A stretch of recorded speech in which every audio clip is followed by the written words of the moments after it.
Hello, whistleblowers everywhere. Today's tune breakdown is a lovely Phil Cunningham, the Scots accordionist. Yep, he's written this tune and it's called The Youngest Ancient Mariner. And it's a beautiful waltz. It's written in three, but I wouldn't play it too quickly. I think it sounds better played slower. So let me play it through first and foremost. Yeah, again without any ornamentation. Again, just going to separate the notes which are the same by using cuts where appropriate. So nice steady pace. I'll just play it through for you. So it's an A, repeat the A, and then you play through the B. So it's A, A, B. Here we go.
So before we get all fancy with this tune, let's just go through it section by section. Now with the breathing on this, there's lots of long notes, so it's always better to take a breath after one of those long dotted minims. Yeah, so there's plenty of them, and don't be in any rush. Now again, your breathing will vary depending on the whistle you use, whether it's a high whistle or a low whistle.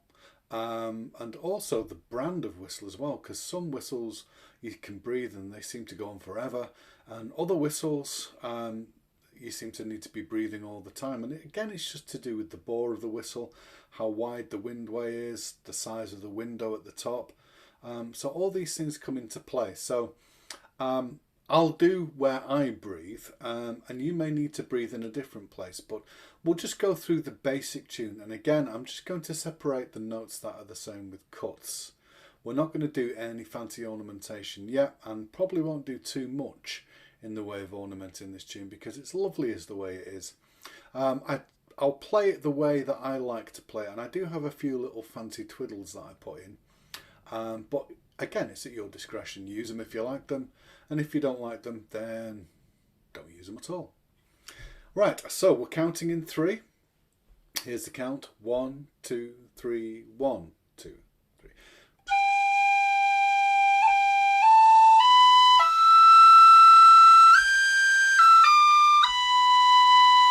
So I can quite comfortably get up to that B. So let's try that those 1, 2, 3, 4 bars again. So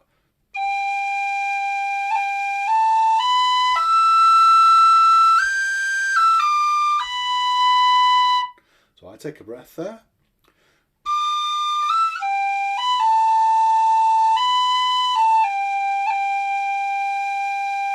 Then I'll take a breath after that first G on the second line.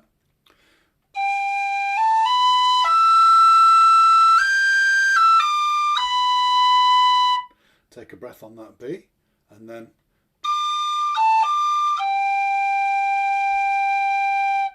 so So let's play that through twice and make sure when you breathe that it doesn't interfere with the flow of the piece. I'm joining words up. Interflow, yes, interfere with the flow.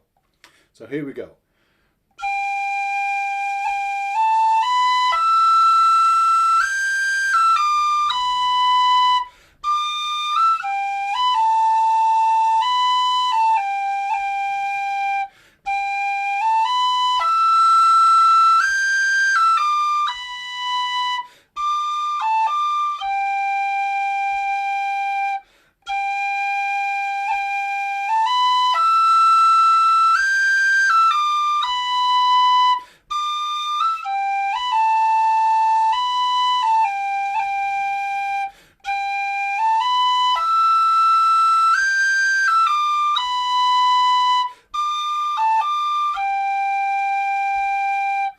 Now what I did on that second bar, I played it as a dotted rhythm, and I think it sounds great rather than playing it just straight like.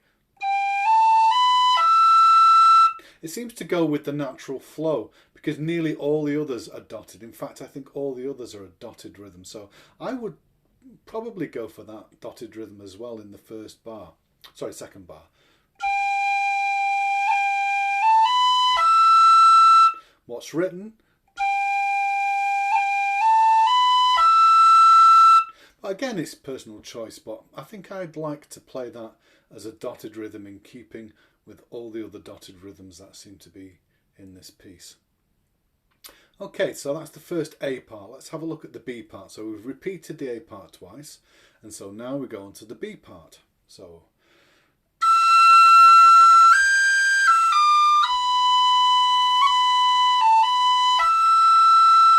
I'm going to put my breath in there.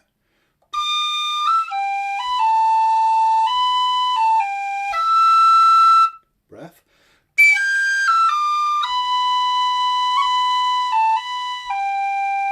Breath. Breath. Breath.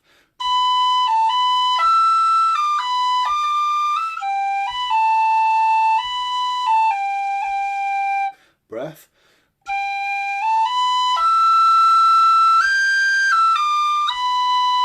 Breath.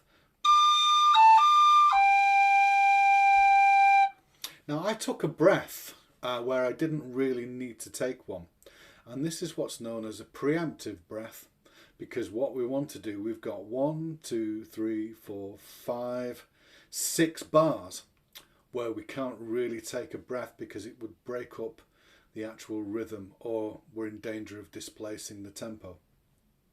So if we go from the last two lines,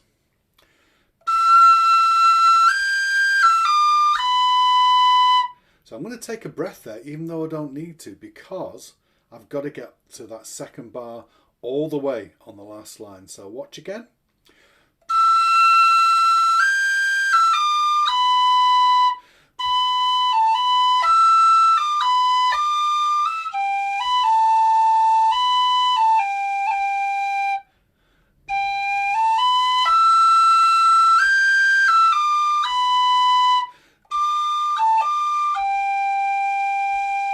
And sometimes it's good to plan out where you're going to breathe, especially in a piece like this, because you don't really want to break up that dotted rhythm with a breath if you can help it, because we've got lots of long notes which we can shave a little bit off the time to take a breath. So our breath, as you recall, is basically playing or breathing in time.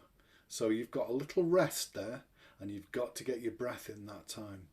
What you can't do is this. So I'll play that last two lines again.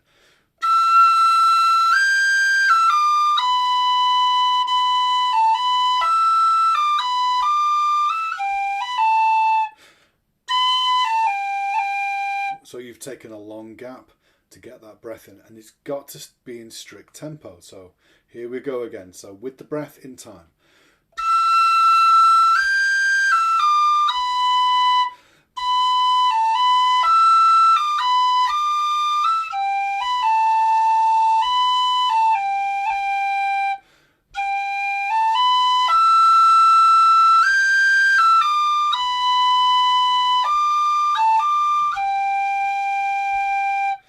depending on your own personal whistle, lung capacity, all those things which drive the factor whether you need to breathe more or less.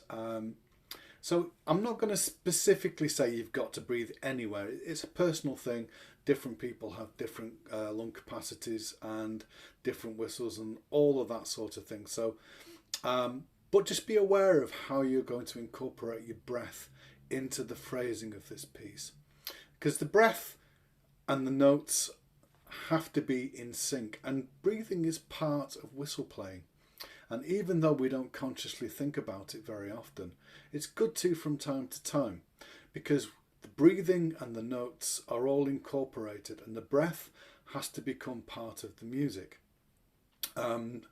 What the breath can't do is displace the music or displace the rhythm of the tune. So just be aware of how you're going to fit your breathing into this piece. Lots of long notes, so you can always shave a little bit off one of those longer notes, and there's no real need, if you can help it, to try and breathe in between those dotted rhythms like da da da da da da da da. So yeah, try and avoid those and try and breathe after some of the longer notes on this one. Right, so now that we've got our basic version, let's have a look at how we can dress it up just a little bit. So one of the things we can do is to incorporate some slides up to the notes and also a little bit of finger vibrato.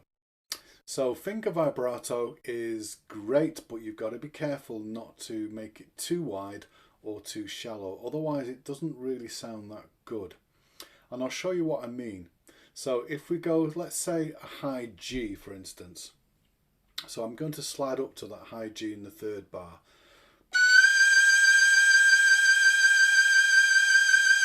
So all I'm doing is just gently tapping the side of the note to flatten it. So if I do it in slow motion,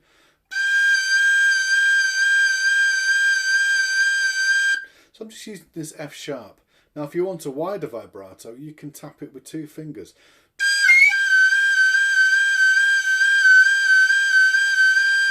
But for me that's too wide. And let me show you how that effect works, both with the one finger vibrato and the two.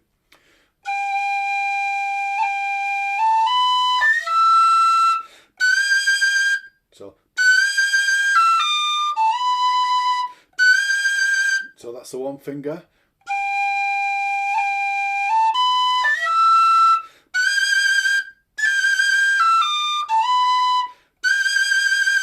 Now the two finger for me, it's just a bit too wobbly.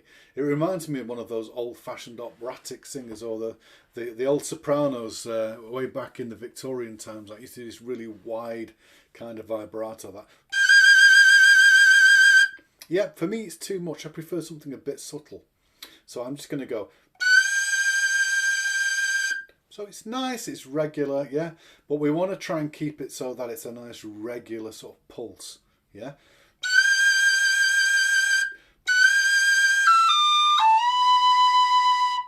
So let's have a look at what I'm doing in those first few bars. So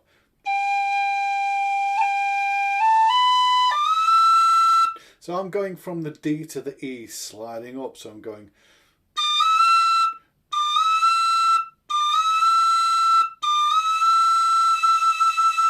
And you can use some finger vibrato on the E. And again, just flattening the D hole with that finger there. So remember when you're going from the D to sliding up to get that top finger back down.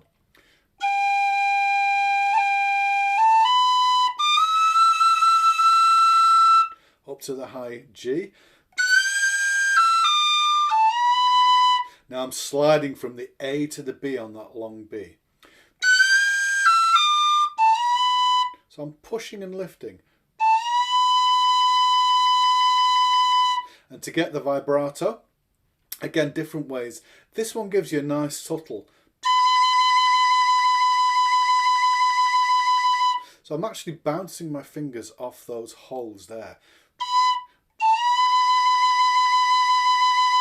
Now if you want a wider vibrato, you can use, or even this finger to shade the A hole. But I prefer just using these two fingers.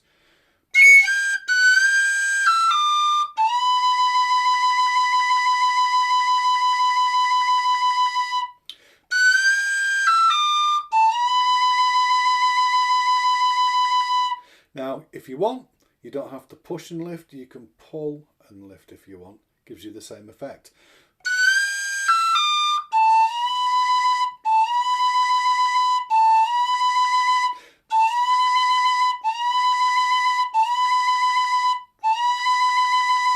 So you decide which one works and you find most comfortable. So it's either a push and lift or a drag and lift. So unfolding those fingers and pushing and lifting. Yeah. So you don't want to spend too much time, or you don't really want to spend any time on the note which you're sliding up from, because as you immediately hit that note, you're going to slide up. So I immediately start with a slide from F sharp to the G at the beginning.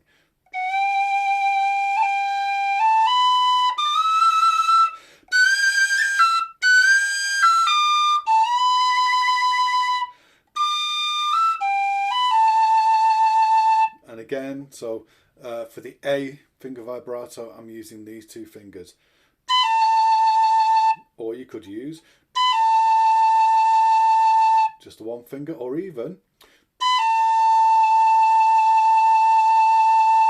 I find I like to use the bottom hand here to do the vibrato for the top hand. So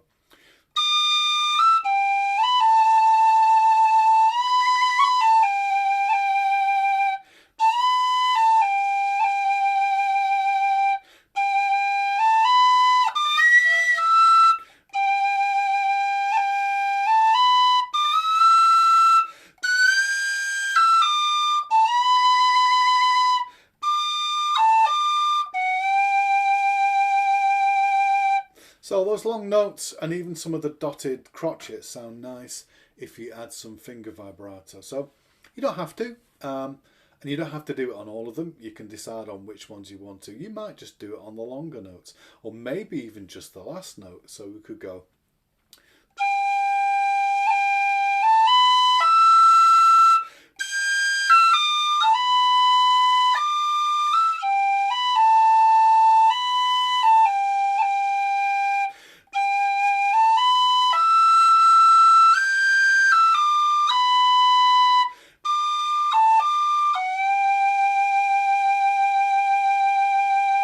So here on my vibrato is regular pulse. And try and get that regular pulse with your fingering, yeah? It's want to emulate the vocal kind of vibrato that you hear some singers do, yeah? And again, try not to make it too wide, or else it just sounds again like those Victorian operatic singers. Yeah, if you like that effect, then go for it. But to me, it's just not very subtle. So yeah, try some slides and try adding some finger vibrato. So the B part, yeah, again, you've got lots of scope.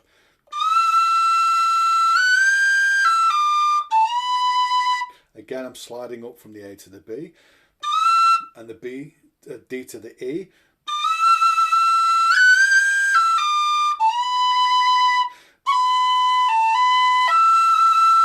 And that again, yeah.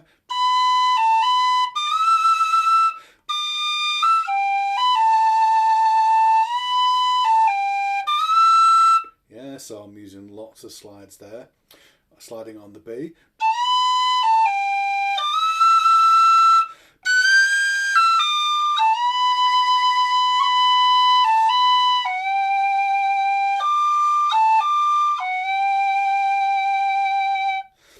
The other thing I like to do as well is a cut and a slide at the same time. So yeah, you're doing simultaneously multitasking. And I like to do that on some of the high notes, like the G, for instance. So if we go back to the first line,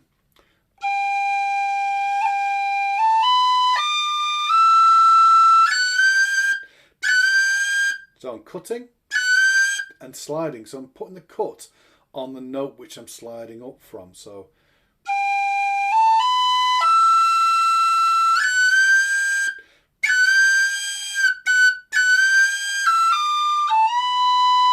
So I'll show you with and without. So here we go.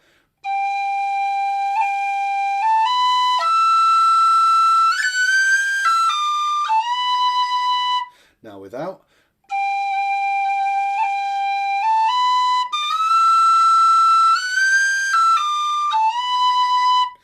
With.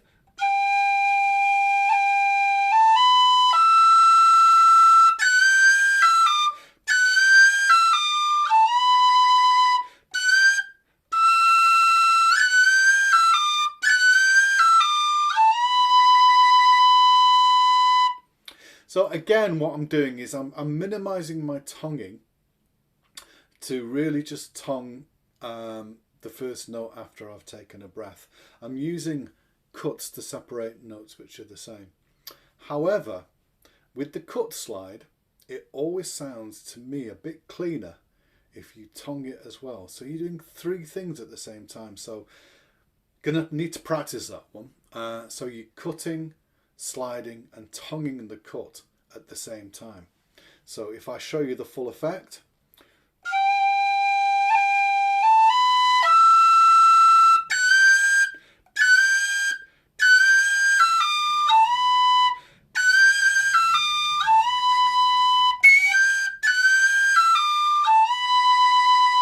Tongue cut slide, yeah. Needs a bit of practice, but don't be daunted by it. Do it in stages. So if you're struggling with the cut slide, just do the slide.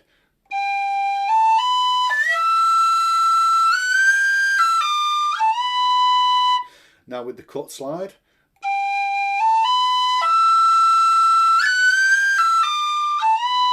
Now with the tongued cut slide.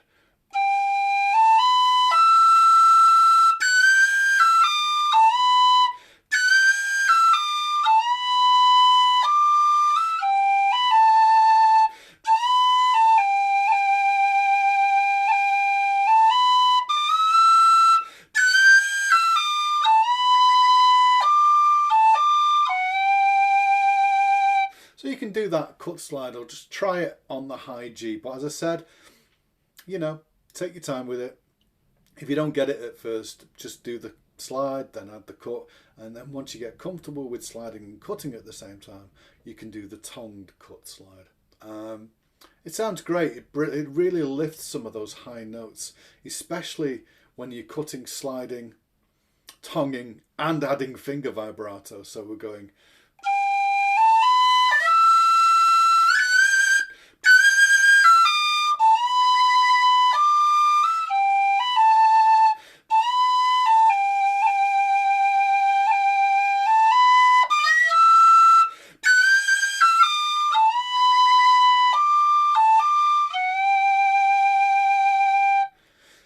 So the B part, again, cut slide if you want, or just slide up.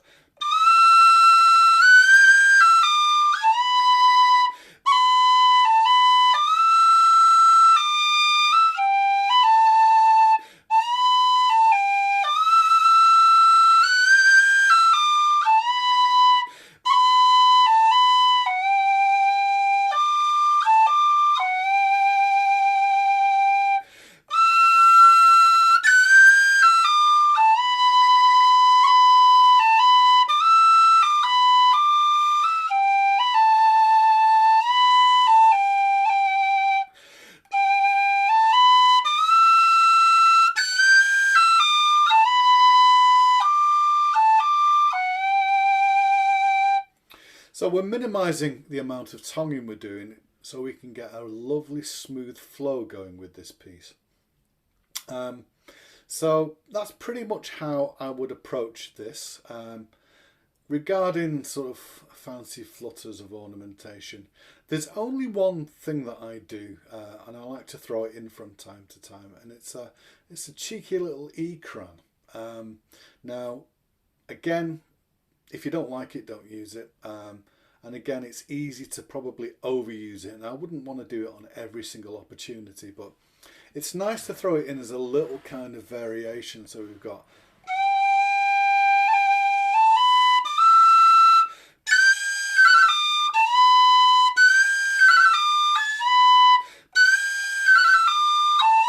So in slow motion.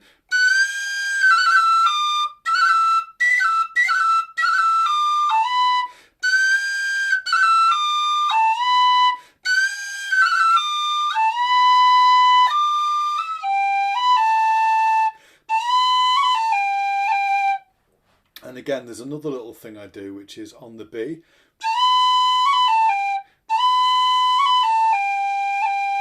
So it's going B, C sharp, B, A, G. So let me play that first line with the cheeky cran and that little, I suppose it's kind of a turn on the B on the last bar.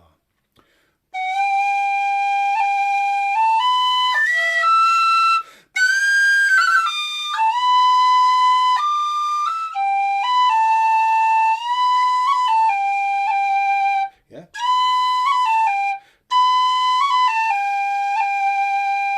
B, C sharp, B, A, G. So he's putting a little twiddly.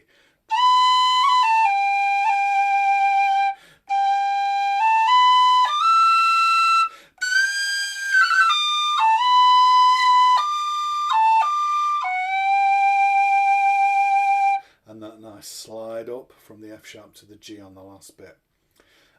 So that's the A part. The B part.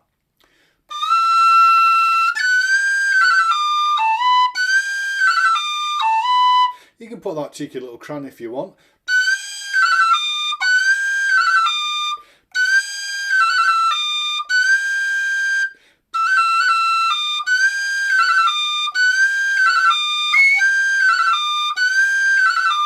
Da, da, da, da, it's got to have that rhythm. Now with the cran, it doesn't work if you play it slowly. So it's a hard one to practice, but it's a good one to get the rhythm. So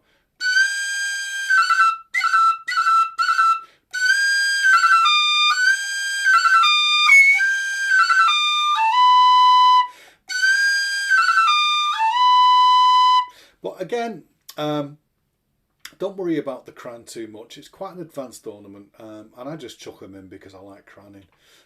It's a throwback to the piping, all the piping I've done and still do. Not as much as I'd like to, but yep, I've got big plans to get back into the Uilleann pipes a lot more than I have done. Yeah, I had a long reoccurring shoulder injury, which a couple of years ago sort of kiboshed my regular playing of the pipes. But slowly I'm getting over that injury, and I'm thankfully able to get back to piping a little bit more than I used to. However, it's not as much as I'd like. Anyway, so a little cheeky cran.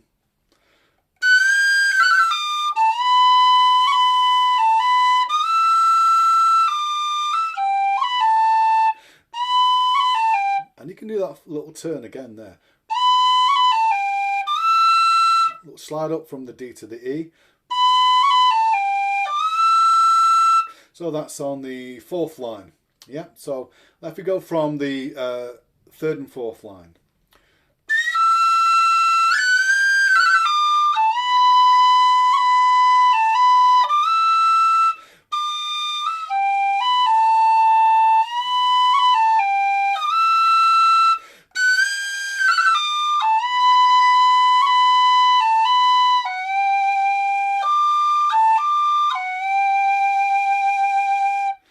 And then pretty much the same for the last bit. So we're going.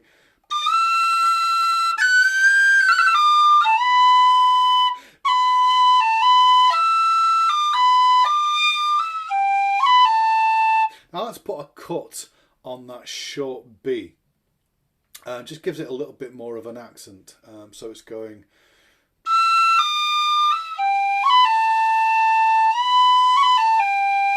And again, you can use that little turn.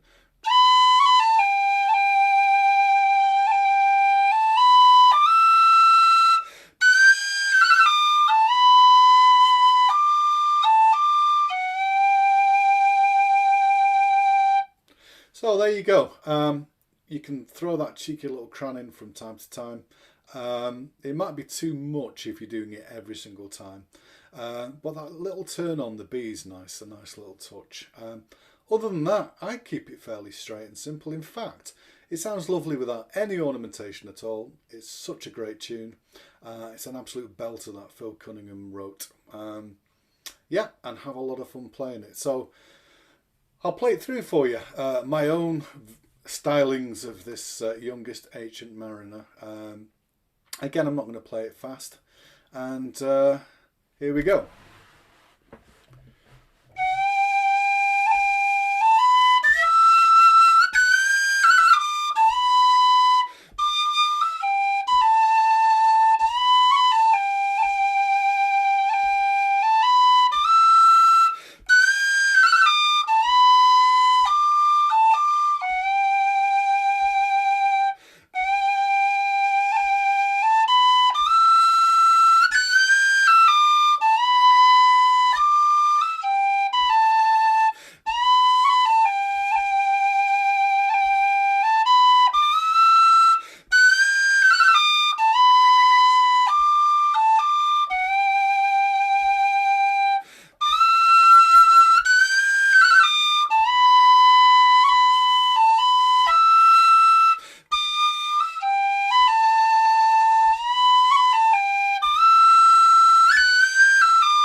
So that was The Youngest Ancient Mariner, a lovely tune written in 3 by Phil Cunningham. I suppose you could call it a waltz, but I like to play it nice and slow. Giving you a few ideas for some ornamentation. Take your time with it. Yeah, make sure your breathing is in the right places. Don't displace the beat. And don't, if you can, try not to breathe on the dotted rhythms. There's better places on the long notes. That's about it. Have fun playing this lovely tune, and if you've enjoyed today's tutorial, you could perhaps subscribe to me, the Whistleblower. Any comments, any questions, yeah, just leave them in the comments below, and enjoy playing this, folks, and I shall see you very soon for another Whistleblowers YouTube either breakdown or a tutorial, or maybe even a review of a whistle. Who knows? I don't know. Okay, folks, bye for now.